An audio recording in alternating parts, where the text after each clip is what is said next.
You ever met someone who's technically fine, but 5 minutes later you remember absolutely nothing about them? And there's the other person who feels weirdly magnetic.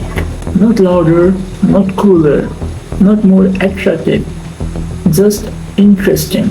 Here's the part that nobody tells you. Most people try to become interesting by being impressive.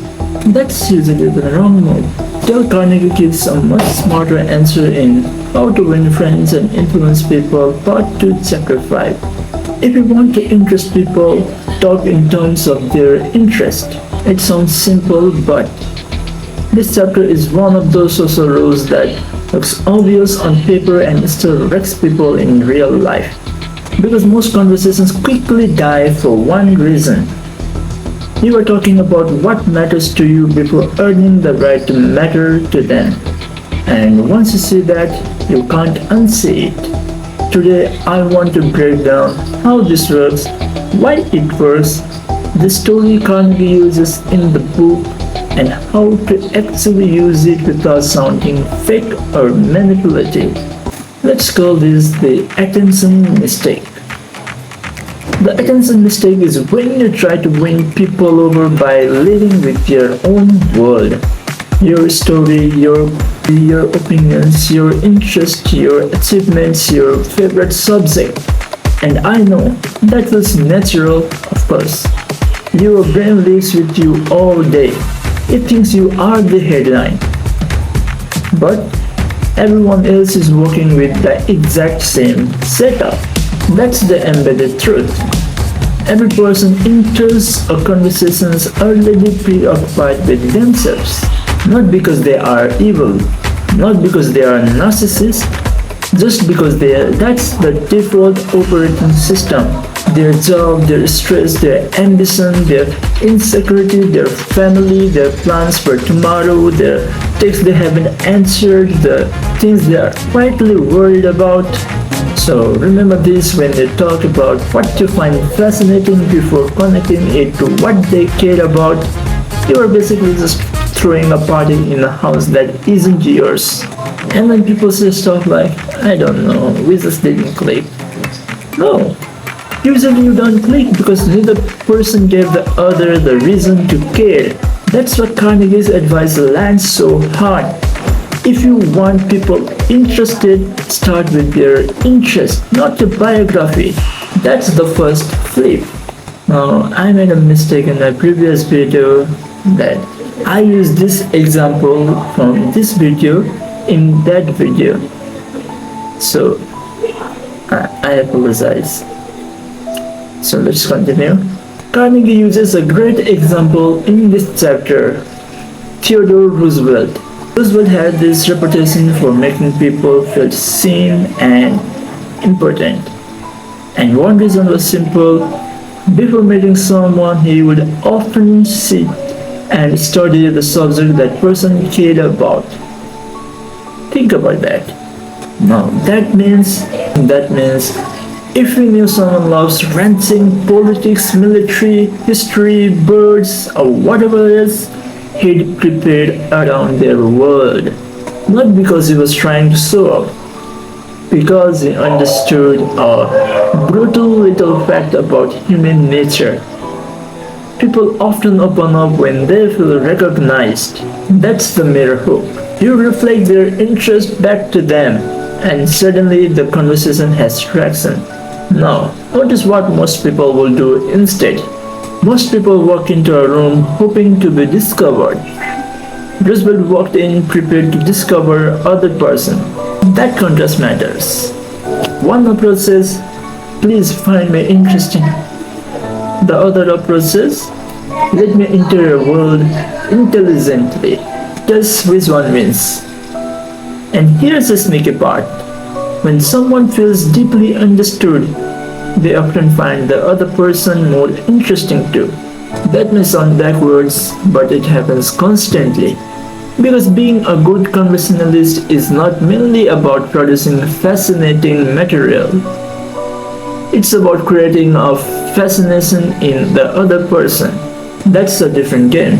So, why did this work so well? 3 reasons. 1. Interest feels like respect. When you talk in terms of what someone else cares about, they don't just hear relevance, they hear respect. You're signaling, I see your priorities. I'm not here to steamroll you. What matters to you matters enough for me to pay attention. That lands hard. Honestly, harder than charm. 2. People have more energy around their own interests. Watch a person talk about a subject they genuinely care about. Their voice changes, their gesture changes, their memory gets sharper, their personality wakes up. You have seen this before. Someone can be half asleep discussing small talk garbage, then suddenly become fully alive talking about cars, football, editing, fitness, anime, business, gardening, politics, cooking, anything. That's because interest creates energy, and energy creates connection. 3. Self-expression is addictive. People like people who give them room to express who they are. And the truth is, most people are starving for clean attention. Clean attention, not fake attention, not waiting your turn attention, real attention. And once you understand that, social skills stop being mystical, they become mechanical.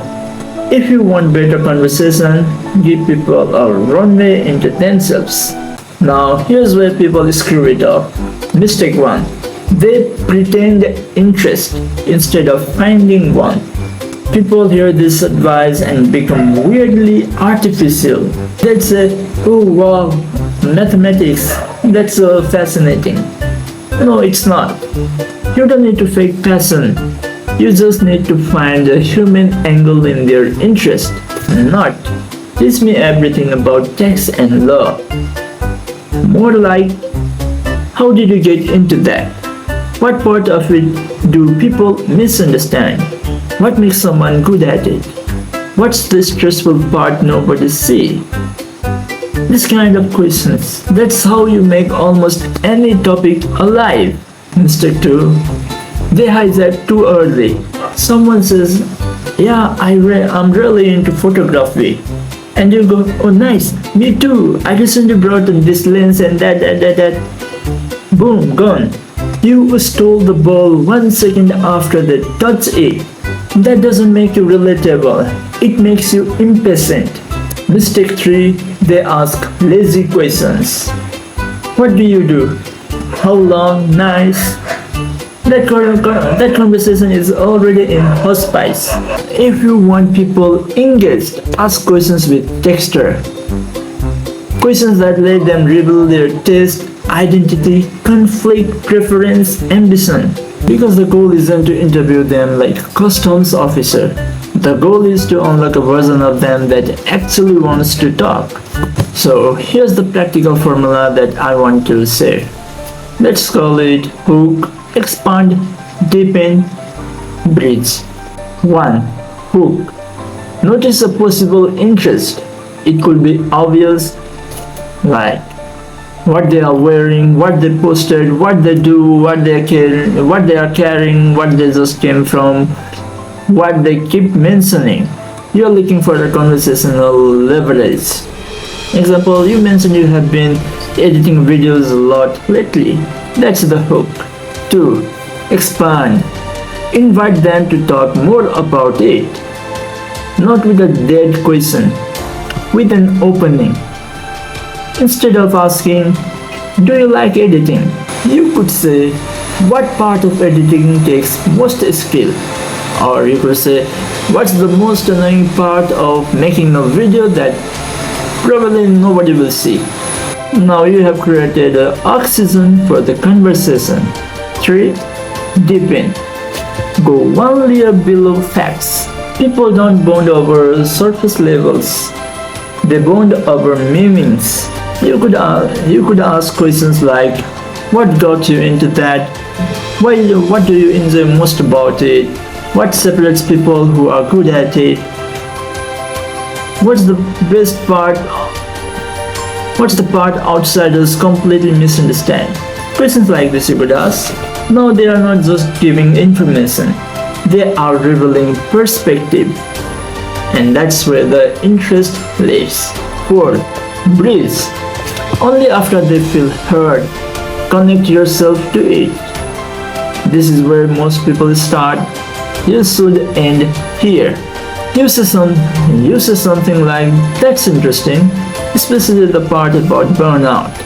I have noticed the same thing with writing. People think the hard part is the work, but it's actually staying mentally fresh. Get it? Now it's mutual. Now it feels earned. Now that's the conversation, not two monologues in a trench coat. Okay, let me show you what this looks like in real life. Example 1. At a school or college. Instead of what subject do you like? Try. You can try. You don't have to be. Now this doesn't have to be exactly the same, but you could try. Which class actually makes you think, and which one just wastes your oxygen? That's sharper. It invites an opinion. Example 2. Instead of what do you do? Try. What's the part of work people assume is easy but actually isn't? Now they can reveal competence, and people love that. Example 3. With someone's side. Instead of peppering them with a bunch of random questions, anchor to one real thing. You said you like fiction. What kind pulls you in? Like you said you like reading fiction. What kind pulls you in? The stuff with the big ideas or the stuff that just ruins your mood in a good way? That sounds human. It gives them lens. Example 4. With friends. If a friend is into gym, don't just say, how's training? Say, what changed more for you? The way you look or the way you think?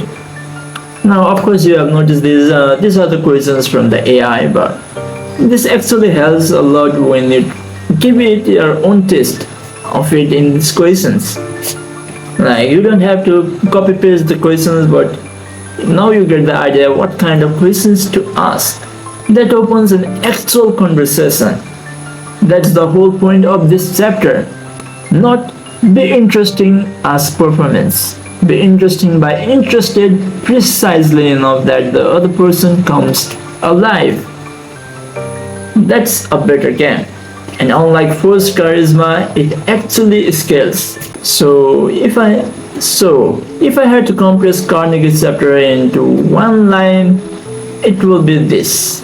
Let me care about how interesting you are. People rarely care about how interesting you are until they feel that you care about what interests them. That's the lever. And once you start using it, conversations feel less forced, less awkward, less like you are auditioning for approval. You stop trying to sparkle command, and you start doing something far more effective. You give people a reason to lean in. That's how to interest people. If you want, next I can break down the next chapter the same way, same style, same depth, same practical examples. And if I can't, then I'll just ask AI to do so. But still I will do it and make a video. See you in the next one.